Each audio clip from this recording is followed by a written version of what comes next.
Hey everybody, this is Dan, and this is actually week 12 of class, and just a really short lecture on where we're at, where we're going. I've made some changes in the schedule. We're actually going to skip business during World War II, and that was a reading we were going to do, and the reason we're going to skip that is because we're running out of time. But the important thing to understand about American business in actually right before World War II in the late 1930s and early 1940s is how business mobilized to produce equipment for war, such as airplanes, jeeps, tanks, that sort of thing. And that all came about because of a industrial relations board that Franklin D. Roosevelt established. And it's really pretty astounding when you think about our capitalist system that is really more in tune to self-interest and profits, that industry was able to come together to produce materials for war and actually outproduce any other country, such as Germany, Japan, and even Russia. In a short period of time, airplanes alone, we built 330,000 airplanes. So, it's a great story, and I'm sorry we had to miss it, but I want to move on to some narrative about business that we can relate to better today as we wind down over these next couple of weeks. So what we're going to do this week is we're going to read a chapter out of this book by Thomas McCraw, and it's chapter 4. And the name of the chapter is Science, R&D, Color Television, Chemicals, and Pharmaceuticals. And the reason I'm picking this chapter is because I think we all know where the pharmaceutical industry is today. It's a giant industry, and it's interesting to read sort of the beginnings of that industry, and this chapter covers that. But more importantly, what I want you to pay attention to in this chapter is the story of RCA, Radio Corporation of America. Now, some of you, if you're older, you may still recognize that RCA brand name. It was a big brand back in its day. And, it's my belief that our consumer society and much of the business that keeps us afloat today, involves around electronics, whether it's computer technology, cell phone technology, but even moving backwards, color televisions, computers, as I mentioned, and before that, transistor radios. So, I really feel like we're this electronic consumer society, and certainly when you look at things like, iPads and iPods and cell phones today, we're all sort of crazy for those things. Just look around and you see everybody with headphones on, and we're all online.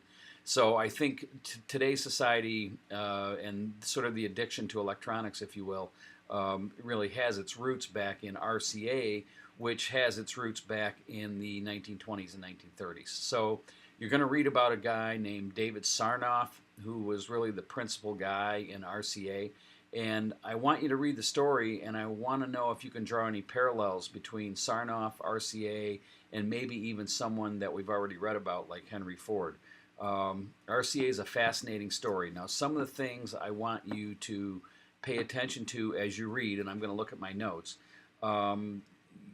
Think about patent licensing, and he talks about that on page 100 of this reading.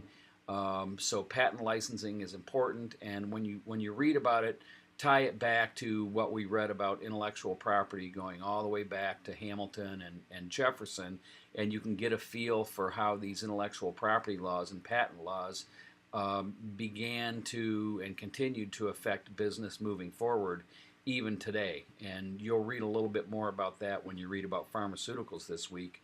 So I think it's a good tie-in between that. Why do we care about what happened in the 1790s? Well, patent laws and intellectual properties still affect industry in a big way today. And I think you all know that, but just, think about that as you're reading it. The other thing I want you to pay attention to, on page 94 and 103 of the reading, McCraw talks about something called a systems technology. And when he talks about color television and the establishment of television in general, he mentions that it's a systems technology. So I want you to understand what a systems technology is And McCraw does a good job of explaining that. Quite frankly, it's what it sounds like, an entire system. So television has to involve production of content, which is shows. TV cameras have to be available and made and invented. The broadcasting system itself, and then finally the television set in the home. So that's a system, and a systems technology is really a more difficult nut to crack than just inventing a widget, a standalone product. So think about that as you do the reading. And when we get to the final exam, you're going to need to know what a systems technology is. You're also going to need to know some industries where patent protection and intellectual property continue to be important, and that's all going to come out of this reading. Also, on page 106 of the reading, you're going to read about how Sarnoff and RCA really missed the transistor revolution. Pay attention to that, or at least tuck it away in the back of your head, because we're going to do a lot of reading about the transistor and the integrated circuit moving forward in the next week or two. So understand that there were companies out there like RCA and even like AT&T who had research and development in electronics, but sort of missed this whole transistor revolution and this integrated circuit revolution. So if you ever wonder, why Silicon Valley developed way out west and why it's called Silicon Valley, understand that these old line companies were the electronic companies in their day, but they totally missed this innovation, if you will, and subsequently it leads to their downfall. The other thing is page 110 of the reading, this notion of ignoring the customer or the market at your own peril. I mean, I think you can draw some parallels to this, to the Henry Ford reading. So that's going to be something that's going to come up on our final exam as well.